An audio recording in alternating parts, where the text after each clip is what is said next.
አዳዲስ ኤክስፖርተሮች መፍጠር ነው። አሁን እዚህ ትሬኒንግ ከጀመረም በኋላ እኛ ጋር ወስደው ቡና የላኩ ሰዎች አሉ።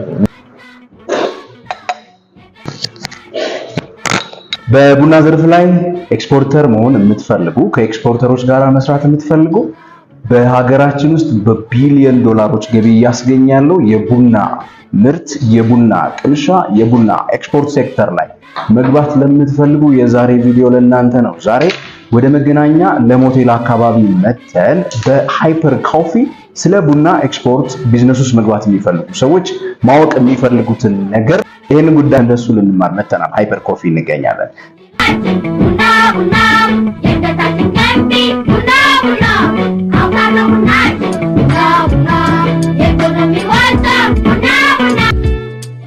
ክልል መስፍን እባላለሁ።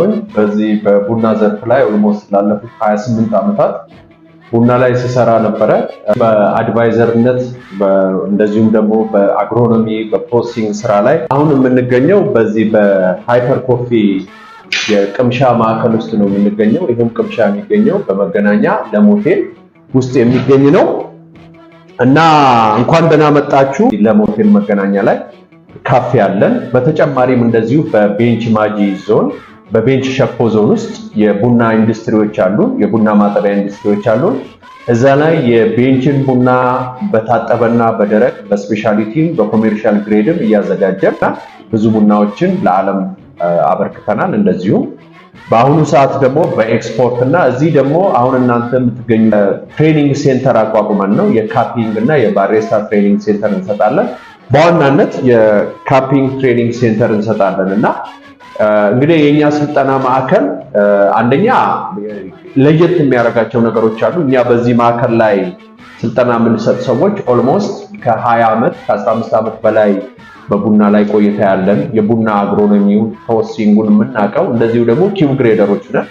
በኮፊ ኳሊቲ ኢንስቲትዩት ማዕከል ስልጠና የወሰደ ልምዳችንን ያለንን የልምድ ለወጣቱ ትውልድ በተለይ በአሁኑ ሰዓት ኢትዮጵያ ውስጥ እንደሚታወቀው የቡና ቢዝነስ በከፍተኛ ሁኔታ እያደገ መጥቷል። ሲር ከ2 ቢሊዮን ዶላር በላይ አልፏል እና ይሄ በጣም ትልቅ የምስራች ነገር ነው። ይህን ተከትሎ በዚህ ኢንዱስትሪ ውስጥ ለመግባት በርካታ ሰዎች እየመጡ ስለሆነ አንዳንዶቹ ባክግራውንዳቸው በአግሪካልቸር ያልሆነ ነገር ግን በዚህ ቢዝነስ ውስጥ መግባት የሚፈልጉ ቡና ፓሽናቸው የሆነ መግባት የሚፈልጉ ሰዎች አሉ። እኛም ይህንን ማዕከል በዋናነት ያቋቋምንበት ምክንያት ምንድነው?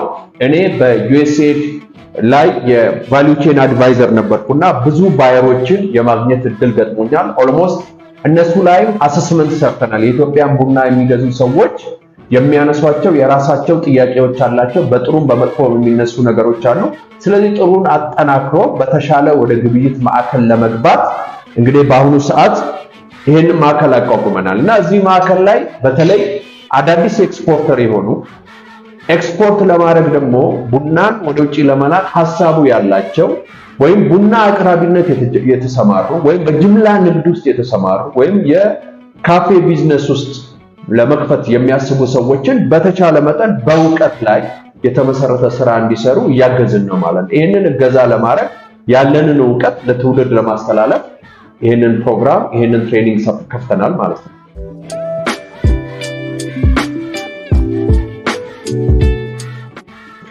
ኢትዮጵያ የቡና መገኛ በተለይ የአረቢካ ቡና መገኛ ነች።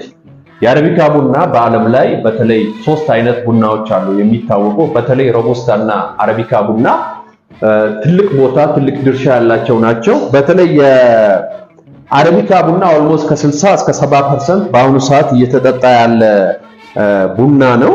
በዓለም ላይ በአሁኑ ጊዜ የቡና የጠጪዎች ቁጥር በከፍተኛ ሁኔታ እየጨመረ እንደመጣ ይታወቃል።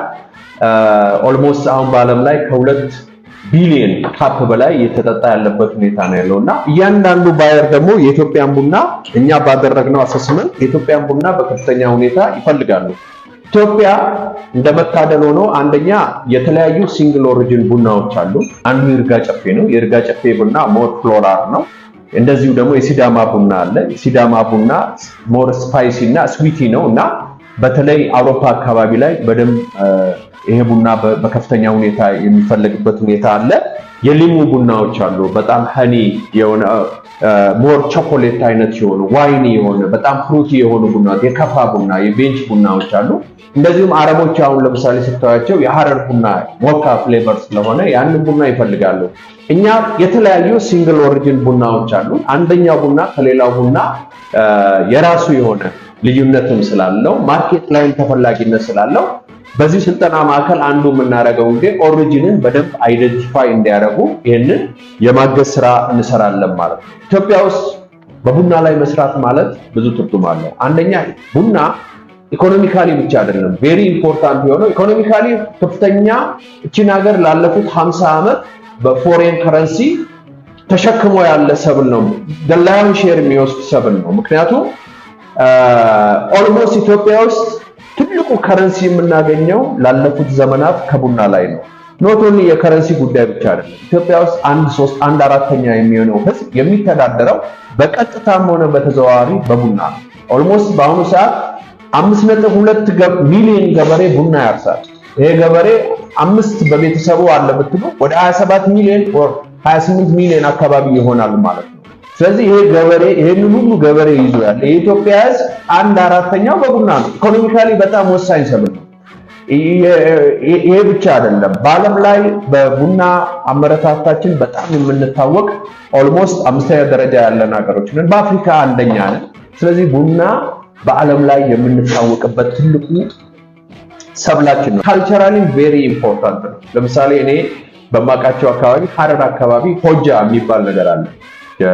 የቡናን ገለባ የሚጠጡበት ሁኔታ ማለት ነው። እና እዛ አካባቢ በጣም ኮመን ነው። ወደ ቤንች ወደ ከፋ ስትሄዱ ጨሞ የሚባል ነገር አለ ከስፓይስ ጋር የሚጠጣ። እንደዚህ ወደ ጊዲዮ ምናምን ስትሄዱ ደግሞ ቡና ቀላ የሚባል ነገር አለ እና ቁጢ አለ። ምክንያቱም የኛ ቡና ዩኒክነስ አለው። አንደኛ ፕሮዳክሽናችን ራሱ ከዓለም ላይ በጣም እኛ 4 አይነት የፕሮዳክሽን ሲስተም እንጠቀማለን። ፎረስት ኮፊ አለን፣ ሰሚ ፎረስት አለን፣ ጋርደን ኮፊ አለን፣ እንደዚሁ ደግሞ ፕላንቴሽን ኮፊ አለን። ኢትዮጵያ ውስጥ ቡና ከሎወር አቲቲዩድ ከጋምቤላ ተጀምሮና ሃየር አቲቲዩድ ላይ በከፍተኛ አቲቲዩድ እስከ 3000 ድረስ የሚበቅልበት ሁኔታ ነው ያለውና ለኮሜርሻል ባይሆንም ቡና በብዙ አቲቲዩድ ላይ ኢትዮጵያ ውስጥ ይበቅላል። በብዙ አቲቲዩድ ውስጥ መብቀሉ ደግሞ የተለያየ ዩኒክነስ እንዲኖረው አድርጎታል ማለት ነው። አሁን በአሁኑ ሰዓት እናንተ እንዳጋጣሚ የመጣችሁት የተለያዩ ቡና እየቀመስን ያለንበት ሁኔታ ነው ያለው። የታጠበ ቡና፣ ደረቅ ቡና፣ የቤንችን፣ የሲዳማንና የጉጂ ቡና እየተቀመሰ ባለበት ሁኔታ ነው የመጣችሁት እና እንግዲህ የታጠበና ደረቅ ቡና የሚለው ራሱ እኛ ጋር አንዱ የኛን ትሬኒንግ ሴንተር ልዩ የሚያደርገው በተቻለ መጠን የተለያዩ ፕሮሰሲንግ አይነቶችን እንዴት ፕሮሰስ እንደሚሆኑና መጨረሻ ላይ አንዱ የሚለይበትን ሁኔታ ጥሩ ግንዛቤ የምንፈጥርበት ሁኔታ አለ። ለምሳሌ የኢትዮጵያን ቡና ለምን እንደሚገዛ ብዙዎቹ የሚናገሩት ነገር አንዱ የኢትዮጵያ ቡና ዩኒክነሱ ፍሌቨር ፕሮፋይሉ በጣም ሱፒሪየር ስለሆነ ነው የምንገዛው የሚሉት ነገር አላቸው።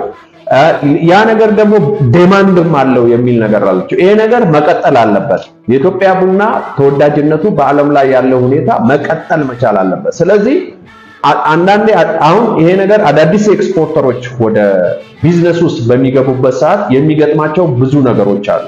ያንን ችግር ለመፍታት በማሰብ ነው እንግዲህ እያንዳንዱን ነገር እያደረግን ያለ ነው።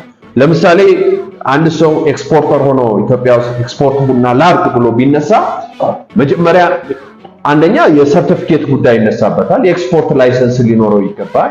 የኮምፒተንሲ ሰርቲፊኬት ከቡናና ሻይ ማግኘት መቻል አለበት። እነዛ ደግሞ የራሳቸው ሪኳየርመንት አላቸው። ምን ሲያሟላ ነው ኮምፒተንሲ ሰርቲፊኬት የሚያገኘው?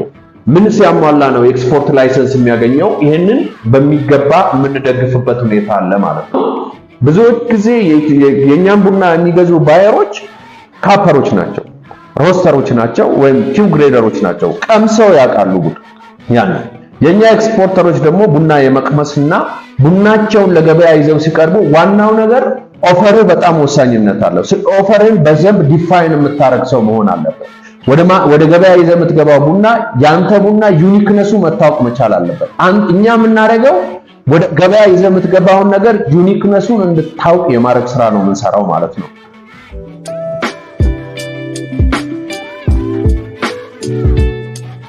ለተማሪዎቻችን አንዱ እንግዲህ እዚህ ማዕከል ላይ የምናደርገው 3 አይነት ቡናዎችን ግሬድ እንዲያደርጉ እናደርጋለን። አንደኛው አራይቫል ኮፊ ነው። አራይቫል ኮፊ እንዴት ግሬድ መደረግ እንዳለበት እናሳያቸዋለን።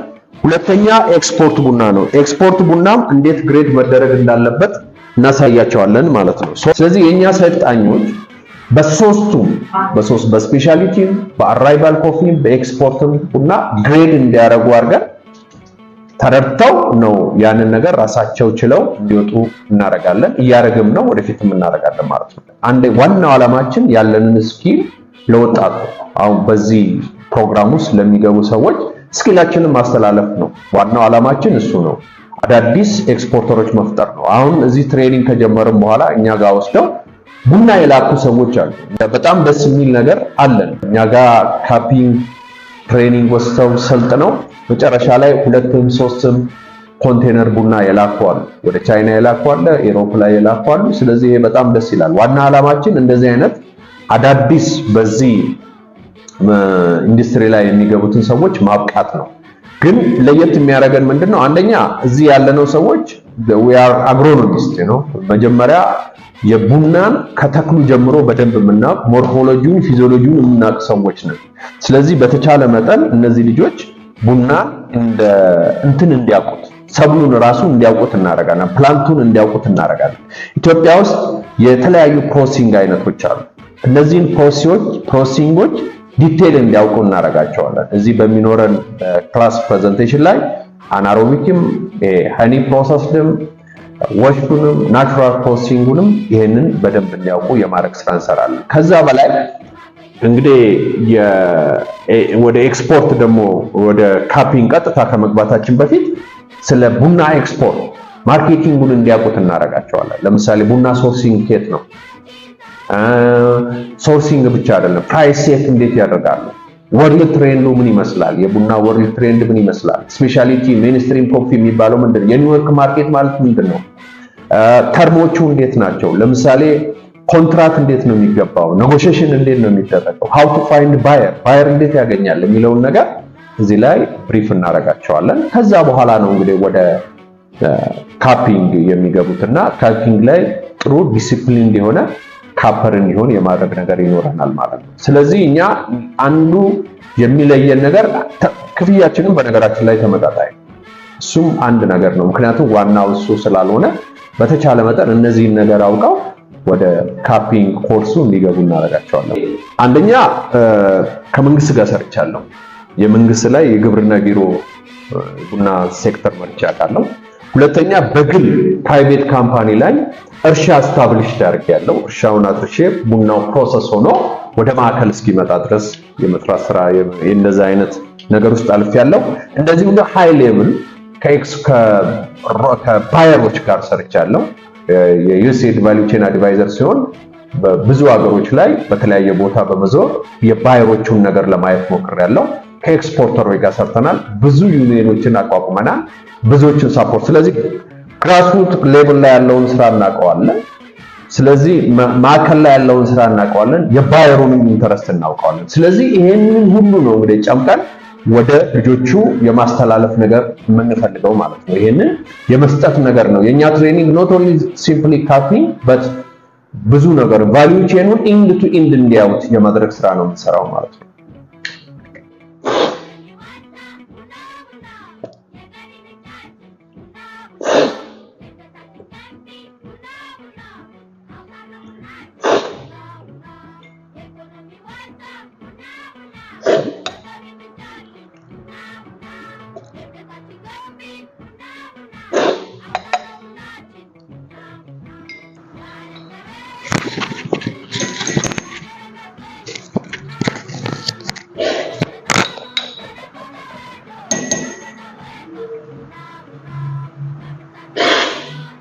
ስለ ቡና ኤክስፖርት እንዲሁም ደግሞ ስለ ቡና ቅምሻ እንግዲህ አሉ የተባሉ ነገሮችን ዛሬ ከባለሙያው አፍ ሰምታችኋል። መማር የምትፈልጉ ከሆነ በቡናው ሴክተር ላይ በተለይ በኤክስፖርቱ ዘርፍ እሳተፋለሁ ብላችሁ የምታስቡ ካፒንግን መሰልጠን የምትፈልጉ እያንዳንዳችሁ አድራሻውን የሃይፐር ኮፊ ትሬዲንግን እታች ዲስክሪፕሽን ላይ ስለማስቀምጥላችሁ የቴሌግራም ቻናላቸውን ጆይን በሉ፣ ስልኮቻቸውን ደውሉ። እንዲሁም ደግሞ መገናኛ ለም ሆቴል አካባቢ ለም የገበያ ማዕከል ድልድዩ አጠገብ ማለት ነው። ሄዳችሁ ጎብኟቸው፣ ተመዝገቡ። በቢሊዮን ዶላሮች እያስገኘ ካለው የኢትዮጵያ ቡና ሴክተር ውስጥ ታዲያ ተቋዳሽ መሆን የምትፈልጉ ከሆነ ሄዳችሁ እንድትማሩ ጋብዛችኋለሁ። ስልኮቻቸው እንዲሁም ደግሞ የቴሌግራም ቻናላቸው ዲስክሪፕሽን ላይ አለላችሁ። እስከ ቀጣይ ፕሮግራም ድረስ ታዲያ የምሰናበታችሁ ከንቃት ፖስት ነኝ። ገበያ ብርሃን ነኝ።